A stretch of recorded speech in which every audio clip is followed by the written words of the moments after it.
நேற்று நடிகர் விஜய் தமிழக வெற்றிக்கழகம் 2ஆம் ஆண்டு துவக்க விழாவுக்கு புறப்படும் சமயத்தில் விஜய் வீட்டுக்குள் செருப்பை தூக்கி வீசினார் ஒருவர். அவரை பிடித்த காவலாளிகள் போலீசாரிடம் ஒப்படைத்தனர். பிடிபட்டவர் பெயர் மணி என்றும் கேரளாவைச் சேர்ந்தவர் என்றும் தீவிர விஜய் ரசிகராக இருப்பார் என்றும் தெரிகிறது. அவரிடம் விசாரித்த போலீசார் அனைவருடைய கவனத்தை ஈர்ப்பதற்காக இப்படி செய்ததாக கூறியுள்ளார். இதனிடையே தமிழக வெற்றிக் கழகத்தின் 2ஆம் ஆண்டு துவக்க விழா நடைபெற்ற இடத்தின் நுழைவு வாயிலில் திடீரென்ற பாம்பு ஒன்று புகுந்தது. இது செய்தியாளர்கள் அமர்ந்திருந்த இடத்தில் பாம்பு நுழைந்ததால் அங்கு இருந்தவர்கள் அலறி அடித்து ஓடினர். பின்பு சுதாரித்து கொண்டவர்கள் அந்த பாம்பை அருகில் இருந்த கால்வாய் பகுதிகளுக்கு விரட்டிவிட்டனர்.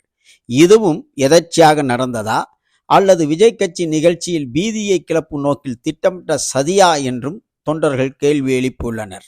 இதுபோன்ற பயனுள்ள செய்திகளுக்கு BBC சேனலை சப்ஸ்கிரைப் பண்ணுங்கள்.